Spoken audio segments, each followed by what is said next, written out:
Welcome everyone to Startup for Climate launch event. We're just in the start of this process for the third year actually, so I'm really happy to see you guys here. We're also recording the event in case a colleague of yours or a friend misses it, so they can always catch up afterwards. So I'm Linda Krondahl, I'm the CEO and founder of Things, and we're very happy to be collaborating with Google and Ellevio in creating the Startup for Climate and participating in running it now for the third year. I think it's a really great event, and it's really, compared to a lot of the other events out there, this is actually hard cash, which is great. And it's also quite a wide focus. So I think that's really good for all these different companies out here. Short background of Things is that we're a deep tech hub in Stockholm. We have approximately 100 companies as members with us. Half of them are small, half of them are big companies. And our motto is turning deep tech into business. So we work with deep tech companies and helping them to grow their business faster than they would do by themselves. So in line with that, Startup for Climate runs very well. It's all about making sure that the shift that we do in the society in general is actually moving faster than it would otherwise. So this is a very good fit for us.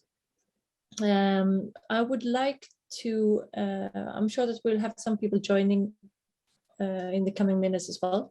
Feel free to post questions in the chat. If you want to get in touch with me, I can put my email there as well. And with that, I would like to hand over to Anna from Godel and Christopher from Ellevio. The stage is yours.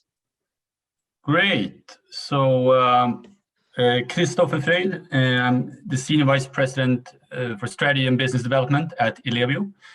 And I having my partner in crime as I've had the last previous years, Startup for Climate, Anna.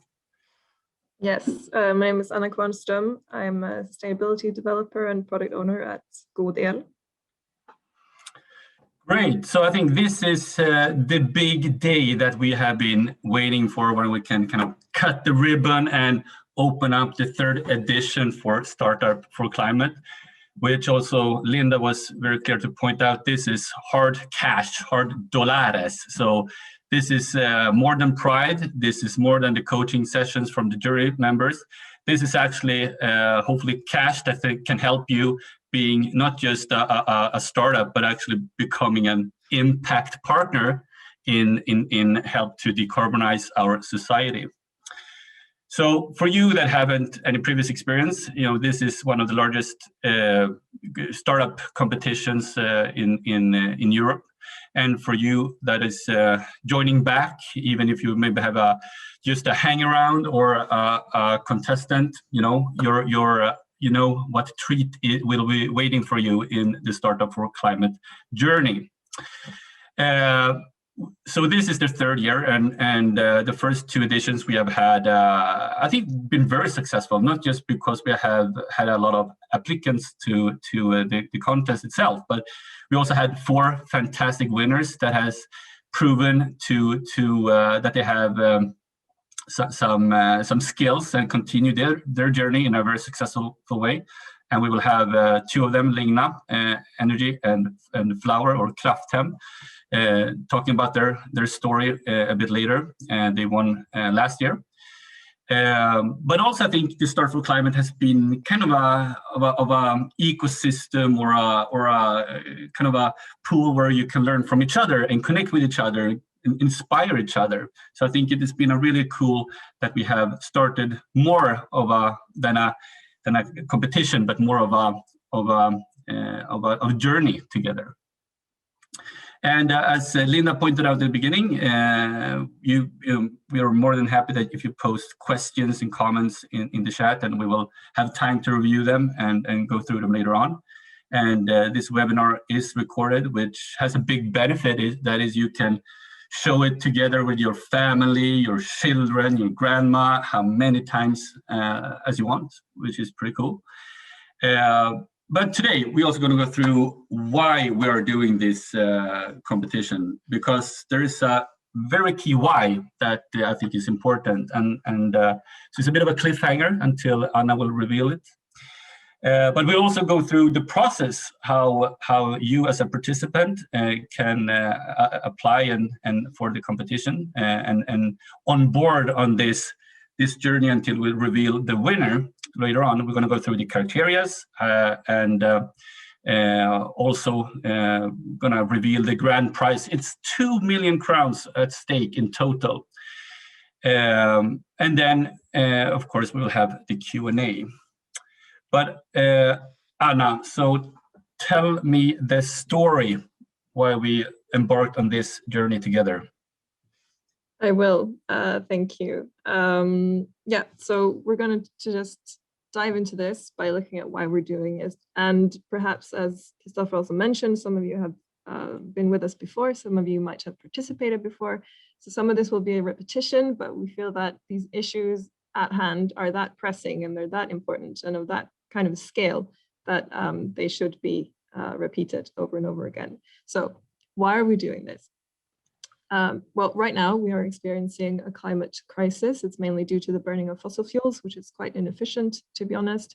We're also seeing global instabilities, the most recent ones being the COVID pandemic and the current war in Ukraine, with their ensuing disturbances, of course, to energy systems and trade and markets. And these are new challenges that are forcing us to change the way that we think about energy. So in this context, Startup for Climate is one of our most urgent initiatives to date, to be honest, because the energy transition is by default also the climate transition. And the energy sector is one of the world's main polluters and drivers of global warming. But of course, there's always a but. The energy sector is also an enabler of digitalization and clean transportation and the powering of industries and homes. So the transition to a low carbon future therefore starts with an energy sector that has created this fossil-free platform for all of the rest of us to build upon. And in 7 years, I actually said the same thing last year, and I then said 8 years, but now it's 7 years. So it's kind of pressing, but we need to have cut global emissions in half. And that's a transformation that we've never been through before, and it's a very complex issue. But we are seeing a shift, and we see that innovation within the energy sector can and must play a very big part in limiting global warming to 1.5 degrees. And we also see that resources need to be added to where impact can be maximized. Basically, we need to put our money where our mouths are. So what this is basically the ultimate joint effort. And on the topic of joint efforts, I'd like to hand it back over to Christopher, who will tell us a bit more about Ellevio and their thoughts on the energy transition.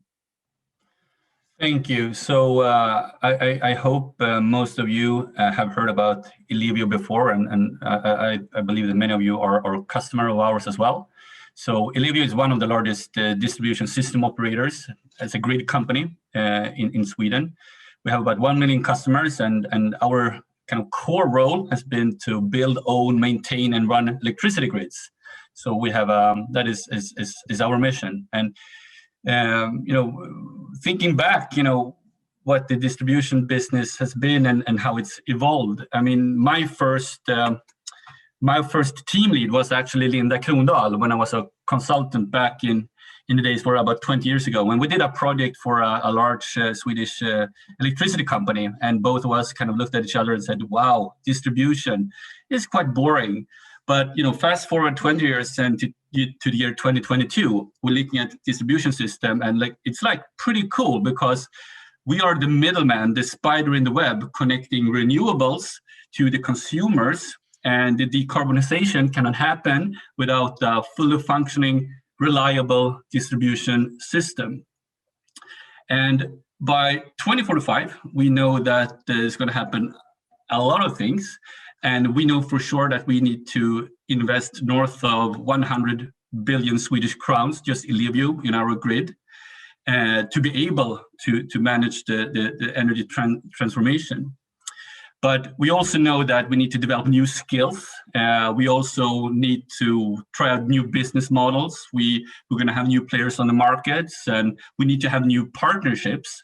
So there's a lot going on, and we don't really know what will happen and what our role will be. We know that the distribution, the building electricity will be a key component, but we probably also need to venture out what is the role of batteries, what is the role of demand side management, how will green hydrogen impact the industries, what is our role in that, and so on. And we took a strategic decision last year when we had the owner meeting that we want to be more than a leading DSO. We want to venture out to be more of an energy infrastructure company, or even actually energy service provider, because we think that services will be more and more relevant in tomorrow's energy landscape.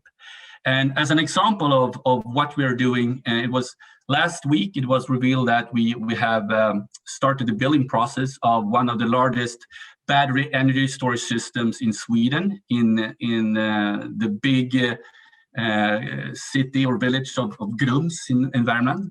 So that is a piece that's going to help the decarbonization and of the society, and also having the frequency balance of 50 hertz. So we are actually already now taking the first steps outside our core business, because we know that everyone needs to be on their toes, everyone needs to test new things, and we need to do this together with new technologies, with new partnerships. So basically that is Ellevio, and we know that we are a big company, but we know that we don't have all the answers, and we know that the people that will be dominant in 10 or 15 years now will probably be the companies that we haven't heard of today. So that is also one of the reasons why we think this is such an important competition. And I think the key here is together, because we need to pull together academia, industry, businesses, and together we can actually solve the climate change. So that is Ellevio in a nutshell. Yeah, and I'll pick up on that togetherness, because that's a lot of what Godel wants to create here as well. We've been around since 2005, when the Good Cause Foundation established this group of competitive companies with a shared vision of making the world a better place, which is very nice. But in Godel's case, and in our sister company's case, that includes donating all our dividends to NGOs who, well, they're experts at what they do. So another way of putting it is that what we want to do is to create additionality always by designing business models that create value that reaches beyond the organization itself. And in Godel's case, we're now Sweden's 9th biggest electricity company. And a big part of this is, of course, due to our partnership with Ellevio, which has Godel as the default electricity supplier, meaning that whenever someone moves in Ellevio's grid area and doesn't actively choose an electricity provider, they simply get their electricity from us, which is a very good deal. So basically, since 2005, we've pushed for transparency and affordability and simplicity on the electricity market. But of course, this landscape has changed as well. And this new sense of urgency has translated our mission into innovating and optimizing our energy systems without straining planetary or financial resources. And what we see is that Ellevio and Godel were on the front lines of the energy transition, and our best way of creating this change is in collaboration with great partners. And Startup for Climate was founded by Godel and Ellevio, but it would not be possible, of course, without the support from our other partners. Things, Linda, you introduced us all in the beginning of this session. They basically help us navigate this crazy world of tech and energy entrepreneurs, and obviously also providing Zoom accounts for webinars such as this one. And then we have We Don't Have Time, which is a social platform for climate action and for networking. And we'll hear from them later. Great. And I must say that having things and We Don't Have Time on this movement is a key. I think I'm so glad that we have expanded beyond also the Godel and Ellevio family. But now the challenge. So as you can see in front of your screen, we have a timeline over over how the process will be from kind of the launch, the cut of the ribbon today, May 10, until we have the final event at the end of the year in relation to COP27. So key dates that you need to bear in mind is that the deadline for submissions is 21st of August. So we are very kind to you that you have the whole summer to have that thrill and bad conscience or that you haven't done more, but you can actually hand it in before the summer as well. So if you want to be free over the summer. But then we have 29th of August, we have the voting opens, and that was a kind of new thing we introduced last year, and David from We Don't Have Time going to tell more about the importance of that process. And that will be opened roughly about 2 weeks, but so September 11, and the voting closes. And then we're gonna have an intense week of the top 8 submissions are shortlisted the September 15. And of course, that is a process of collaboration between among things, and the Google team and Levi team to really try to select the shortlist that will later on in October 13, pitch their ideas to the jury. And we're coming back later on to who the jury are. It's a bunch of very smart individuals. And then we have the final event. So it's a long trip, and maybe the graph also is depicting the ups and downs in the process. I don't know, but so please keep this in mind and don't be late. If we get in your submission the 22nd of August, you have to look forward to the next year. And the grand prize, it's in total 2 million Swedish crowns, 1 million for each of the best winners, or the 2 winners. And then expert coaching, and that has been very appreciated from the last year's winners as well. So it's about 3 hours from a coach from a jury member of their own choice. And then a Things membership, and to tag along to the Things network. And then the question, of course, but who is this challenge for? So we are aiming for young companies with an idea that can speed up the energy transition and limit the global warming to 1.5 degrees. That is kind of the essence of it. And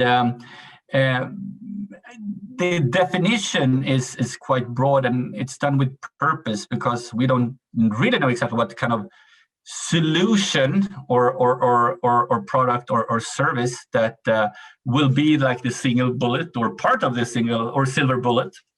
So we have a pretty broad definition. However, we have put a few aspects and criteria in place to get some sense of order, and hopefully can kind of tailor your idea in a better way. And the companies that can apply, they need to be Swedish registered aktiebolag, AB. That is a key requirement. No more than 49 employees. And that also includes partners and affiliated companies. And it shouldn't be publicly listed. So it can't be a listed company on the stock market, for example. So those are the kind of the requirements. And then the criteria, Anna, you can maybe elaborate a bit more. Yes, I will. So those are the basic requirements. But then once you've decided that you want to join the challenge and you've submitted your innovation, it will be judged on a few other things, basically on how well it meets these criteria. The main one being climate impact. And we've just put a few examples there for you to have a look at. But of course, if you have another way of measuring your climate impact, that's also very welcome. So it could be, for example, reduction of greenhouse gas emissions, or if it can lead to a reduction or more efficient energy use, or behavior changes that in turn lead to sustainable consumption, and so on. And then we have the usual suspects. It's doability, of course, if it's doable, the business model, the uniqueness, and then just a heart that is for the jury to just have a feel. Do they believe in your idea? Do they love it? So this is your way, like your chance to really make them fall in love with your idea. And the submission, we're launching today, which means that if you go to startupforclimate.com, the submission form can be found on that website as of today. And the idea is that it should be pretty quick and easy because, of course, we have other things to do. And there are 6 questions all in all. And the challenge closes for submissions on August 21st, as Christopher mentioned.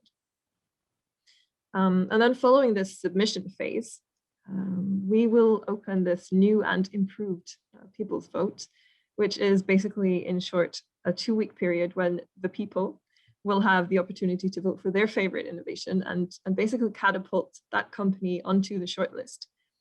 But I'll take this opportunity to hand over to David Olsson at We Don't Have Time, who will tell us a bit more about the value of the vote and the value of making oneself heard. So David. Thank you, Anna and Christopher. Great presentation, and so happy to be able to be part of this very important event, which shows something we strongly believe in, and that is corporate action and corporate engagement and engaging with society, no matter what kind of actor you are in society. That's really the basis of where we come from. Our principal idea was to fight the climate crisis through a global digital movement, which allowed people to come together on a platform and demand change against politicians, against companies, and so on. So we're a very action-oriented platform. During our journey, we have come to include also companies and businesses and organizations in that mix that together on our platform are active. So one easy way to say it is that individuals, they are active on our platform to demand change, whereas companies are active on our platform to showcase their solutions and to share these solutions and the action that they actually take to our community and to our wider community through social media and our app. And basically that is what it's all about. It's our key thing is to have a solutions-oriented and action-oriented platform. That is what the content on the platform is all about, and also our regular broadcasting, which is part of the platform. We don't do closed meetings and closed sessions. So what we do is public and available for everyone. So transparency is a key thing here. And one final thing is that then this creates momentum. It creates momentum for creating global awareness about this issue. We connect people from all over the world, and companies and other organizations, really be the platform that drives this awareness, and also showcase the solutions so that they can scale. There's no use in doing the right thing if you don't communicate it to a wider audience. And lastly, but certainly not leastly, influence society. So what the companies and that are active on our platform actually do, and the value that they drive, is actually that they can influence policymakers and influence consumers and influence their partners to take after them, basically, and do what they do. So all in all, what will happen then with your solution when it goes on the platform is that our community will engage with it. We will share it across our all our social media platforms and have this people's vote that Anna explained. And then we are planning to, just like we did last year, to host then Startup for Climate's public broadcasting event, the final, as it were, during COP27. We did it last time for COP26 in Glasgow, and this time it's in Egypt.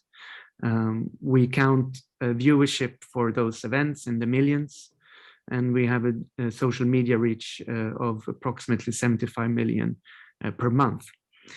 So, as I said, it's really all about getting the solution out there to accelerate awareness and scale the solutions and influence society. And David, how many people participated in the voting last year?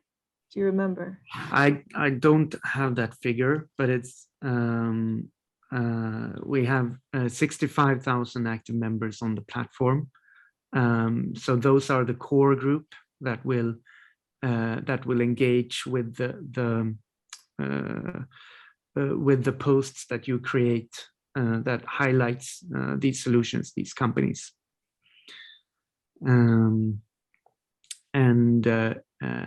It's all about driving engagement by using this platform and our community, which is a worldwide community. Awesome. Great. It's when I hear the numbers, I've heard it before, but the reach you have on your social platform, like 75 million, it's pretty cool. Pretty cool. But what about the jury?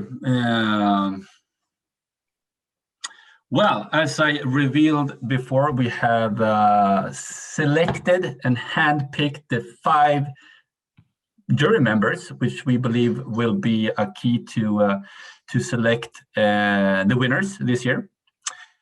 And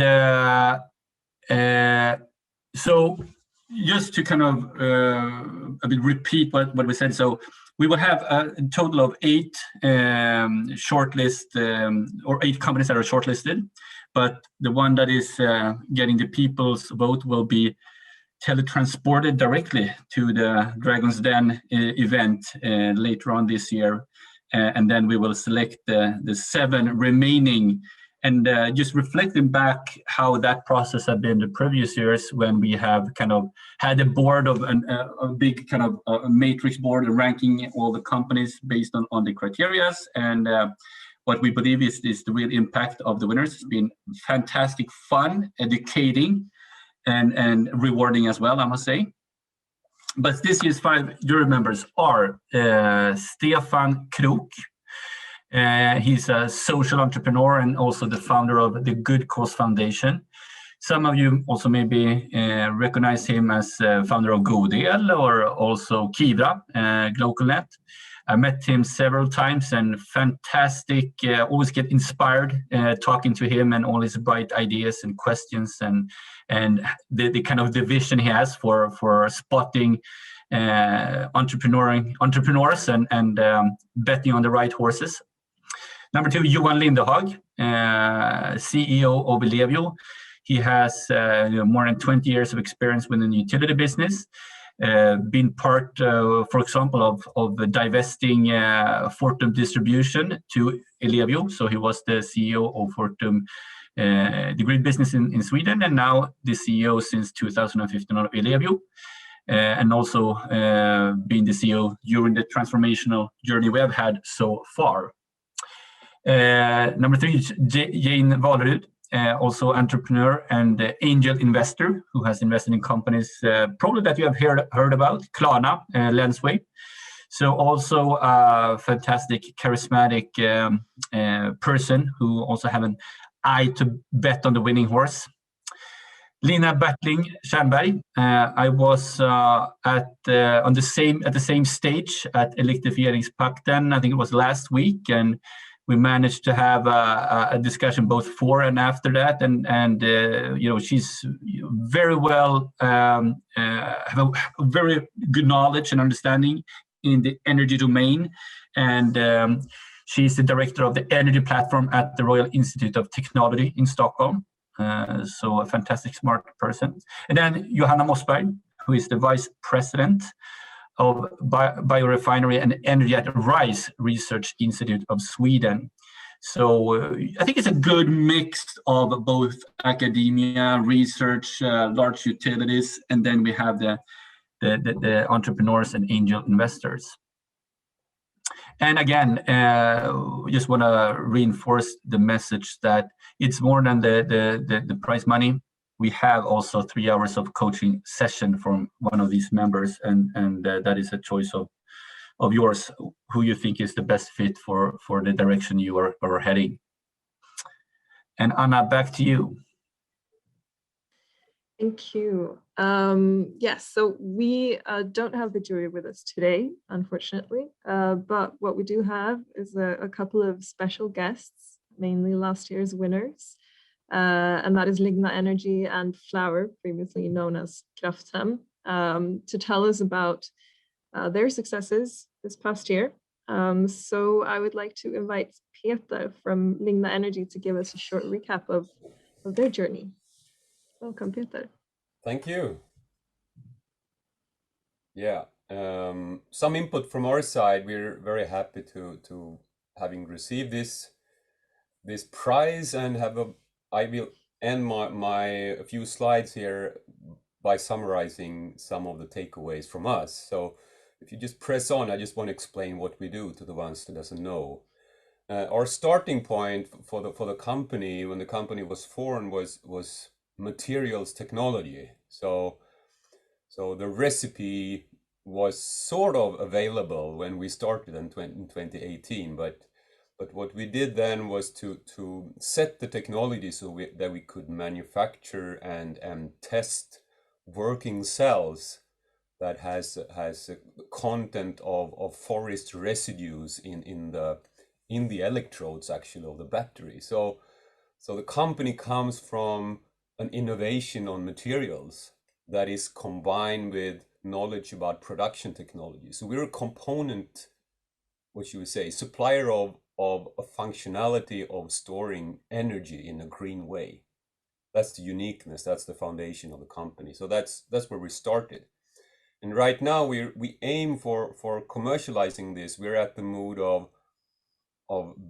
manufacturing and marketing batteries for powering of sensors, because there we can become profitable in a reasonably fast way, and then we can scale up for the possibility of making large scale storage in this, what should we call them, forest batteries. So this kind of picture summarizes the product related view on that we can actually as a company make a difference to the climate challenges, and also to electrifying digitalization trends in the society. Yeah. Just to exemplify, you see a small box on the wall there, which is a typical sensor box driven by solar energy that charges our little battery. So our entry market is sort of connected to smart buildings. So we're going to Stockholm, to this Stockholm Smart City Fair tomorrow to be there, to show our product at that, as an example of something that's in our calendar today. Yeah, you can press maybe once again.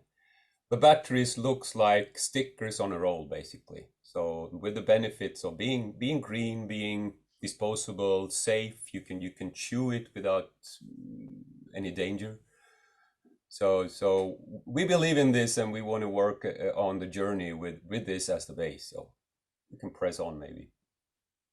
Here you see one of these boxes on a wall in another design, which is a bit more nicer than the one you saw on the wall.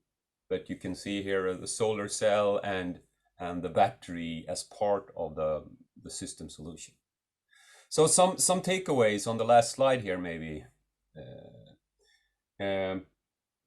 We had a very good impact from being an impact nominee from the beginning, but also being the selected one. So we have been on TV at least 3 times since we got this award. We also have been interviewed and been in press for at least 10 interviews and publications with us included. One of them in Dagens Industri, for example, that was good for us. So that's very hands-on impact of the prize, I would say. And then we think also that we got credibility for investors. So we closed a round of 14 million in February, and a lot of it was connected to publicity we got. We got the money, yes, and we also got the coaching session, which was very good for us, and it also has created some kind of internal sense of that we're doing something that makes a difference. So it's have been good for getting people. So we're like 3 more employed than we were when we met in the autumn. So we are moving forward with the help of this recognition. I think it might be obvious that we are actually doing a climate impact, and it highly connects to we see ourselves as enablers of green energy. And that's, I think, everybody that works with a sensible way of storing energy has a direct impact on the planet, because we need to store energy when it comes from solar and wind. We need to power things when we electrify in a green way. And as I mentioned, our next step is to sell components, market and sell components. That's why we go to fairs, to get sales leads and to be visible again. And we also need to build production capacity, and we're now planning to move into a production facility in the autumn, so we can produce millions of sticker batteries to start with. And finally, to all of you, apply. That's the best advice from us. Why not? Fill in the form. It's there. It's easy to fill in, and it's a good learning to fill it in, I would say. You learn something by reading the 6 fields and filling them with a good content. And I also believe in making business out of climate innovations. That combination is probably the best one.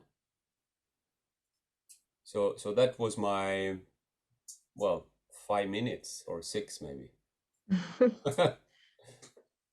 Thank you so much, Peter. And that's nice to hear as well, that simply filling in the submission form, which should be quite easy, is also a learning experience I think so. for you. Yeah. That's a cool point. Great. So I would like to hand it over then to the other winner from last year, which is Jan from Flower. Thank you, Anna. And thank you for having me again, presenting what we do, and also maybe giving some kind words to you guys, well-deserved kind words.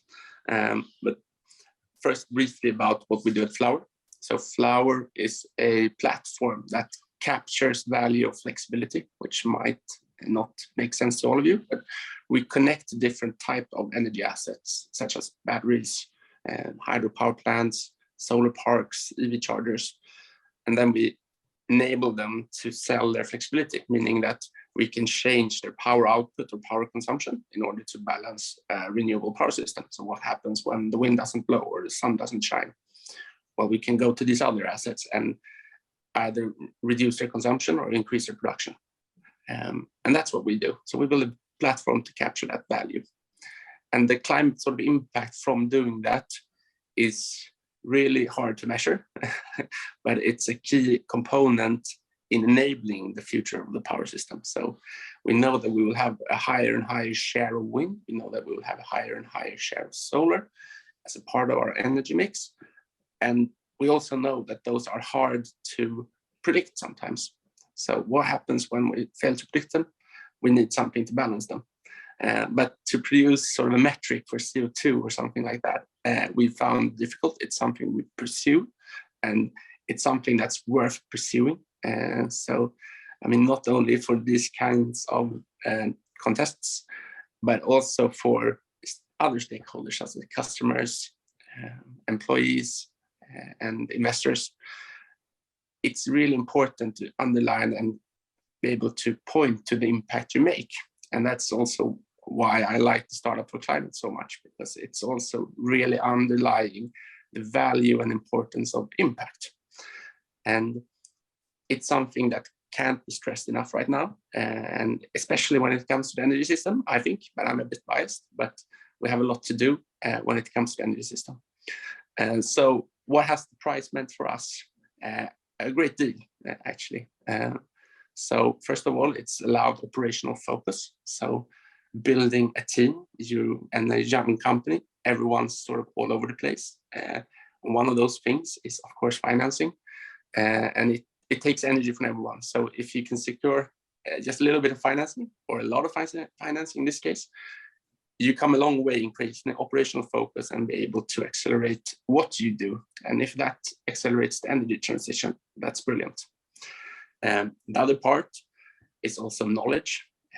We have the mentorship that's already been mentioned, but it's really much more than that. I think there's a lot of informal and gains that you get when it comes to knowledge as well. You have the entire jury. I think if you reach out to them, they will at least answer an email and hopefully might even take a lunch with you if you find more than one interesting to speak with. But you also have knowledge from everyone around you. So when you go through this process, you will meet other founders and other companies and other entrepreneurs, and you learn from them as well. And you build a network within the impact community, because a lot of us face the same challenges. And I know that I've had a great deal of learning from other people that go through similar challenges. And then perhaps what I would say is the most important thing, and that's building team, and that's the pride that comes with winning something, getting an acknowledgement for your achievements. Sometimes it feels that you're working in your shelter day in and day out, especially for maybe team members that aren't out meeting customers or aren't sort of facing other stakeholders. So getting a sort of stamp and a seal of approval that you're really doing something well, it's a true boost of morale. So I think, if not for anything else, try and win the prize and participate in this award, just to get your sort of rally your troops and get you all connected to one goal. And for us, the sort of next big steps coming forward here will be an international expansion. So we've signed our first customer in Denmark. And we look forward to continuing that journey, as well as, of course, expanding our base here in Sweden.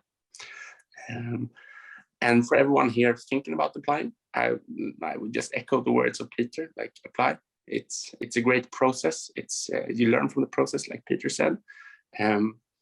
But if I should add something to what Peter said, and I agree with all what he said, is that it's also two winners in this contest. And I know that a lot of you know other companies within the impact space. So tell them about this contest. Tell them about the potential upside, the awards, share it on social media. I think yes, everyone will benefit the more people that apply and the more companies apply. So share it with, your founder friends, your colleagues in the sector, and get the word around, because it's a great initiative that really everyone should just apply to that's in the sector. Thank you. Thank you so much, Jan. So again, this we know that this has been a lot of information, and hopefully you gained some new insights, but possibly also a few questions along the way. And we're going to take some time now to just open up the floor. And if you haven't already, you can put your questions in the chat box and we will start to go through them. and just discuss around any questions or concerns you might have around applying or anything else. So I don't know, Linda or Rebecca, do we have any questions already in the chat?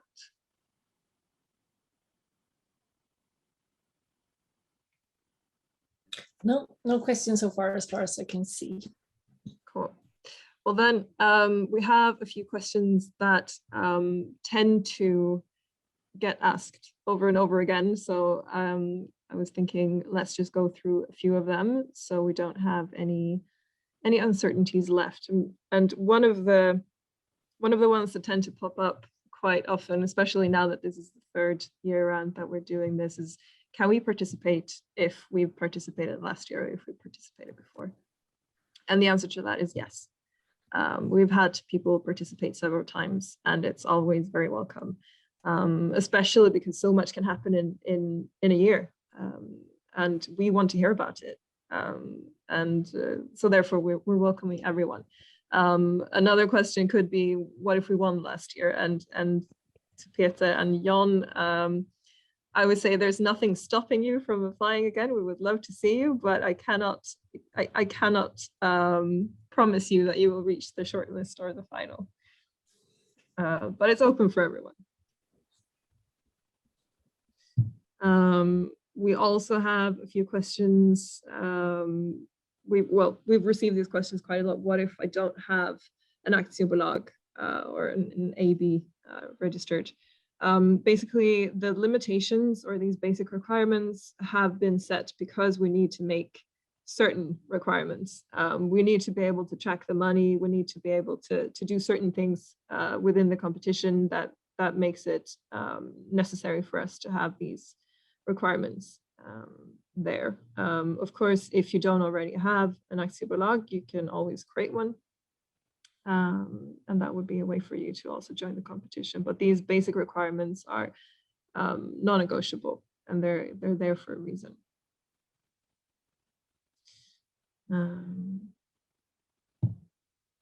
Let's see. Does anyone else from the team have anything that they would like to highlight, perhaps? Perhaps, Anna, you could, if possible, I just double check then that I know that the application form is actually available online. Perhaps if you want to scroll through the web page and just show them where to find it, make sure that we don't have any hiccups there. It's obvious, but you never know. Yeah, that's a good point. Let's see. I mean, you're asking me to stop sharing and create a new share. That will confuse me.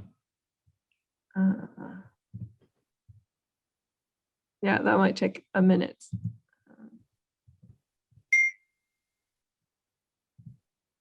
Well, basically what I can say is, because my computer seems to be a little bit stuck, but if you go to startupforclimate.com, there are the basic requirements for participating, and there's this little button that you click to get to the next page where you have the criteria as well. And it's a PDF that you need to download and save to your computer to be able to fill it in and then email it to us. And there is actually a new question. Last year it was 5 questions, but this year there are 6 questions. And that is because the 6th question is basically, give us your elevator pitch, but as if you were telling it to a 10-year-old. Because what we see is that often it's very complex matters that you're trying to convey in a very limited space, and we then need to convey the same things, but in social media and in very sort of brief moments. And for us, well, for it to be easier for us as well, and for it to be easier for people to actually receive the message and understand what it is you do and then the potential effects of what you're doing, we are challenging everyone who wants to participate this year to make it as easy as they possibly can to describe what they're doing. So we're very much looking forward to that part of the submission form, to see how people who are working with this, who are submerged in this constantly, actually take this sort of zoomed out approach and tried to explain it as if it were news for children, basically.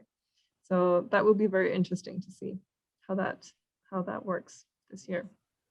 I'm sorry, Linda, yeah, my computer screen is a little bit stuck, so I can't go to the website, but it should be clear enough. I can share it if you want to. Oh yeah, Yeah. Sure.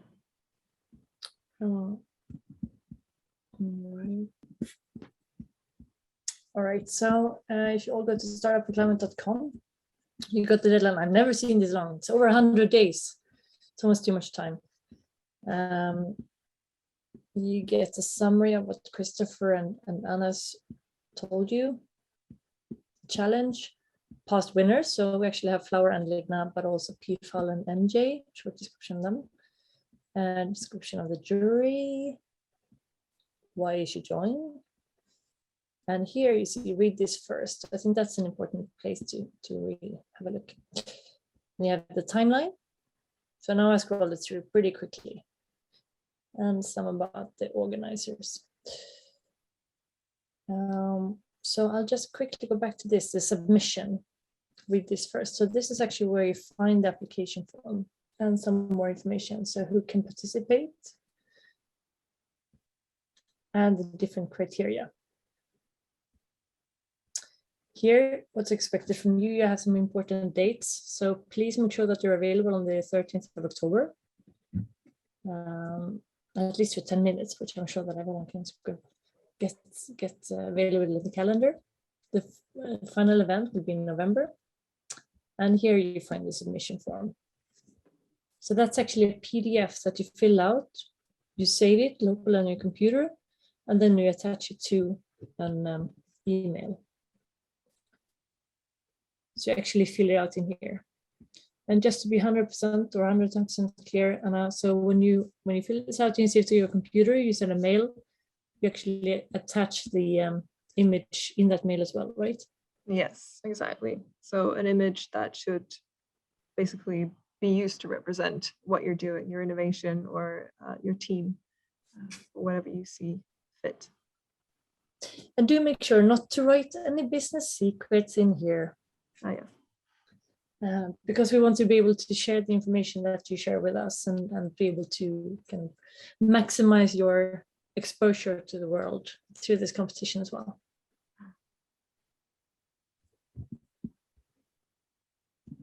Great. Thank you for that, Linda. I think I can see now that I can see clearly again, I can see in the chat that Helene wrote that there were 6,000 votes in total last year during the People's Vote. So it's quite a lot of engagement and we're aiming for even more this year. But if you participate, if you join the challenge, we will of course let you know more about that when we're getting close. I think that's all we had for today. So if there are no further questions, I can say that you can always reach out to us at hello@startupforclimate.com. I think you will also receive an email after this webinar with some contact details and also a link to this recording. So you can share it or watch it again if you want to. Okay.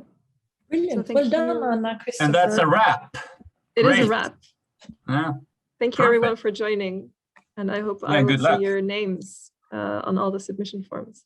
Take care, guys. Thank you, guys. Bye-bye.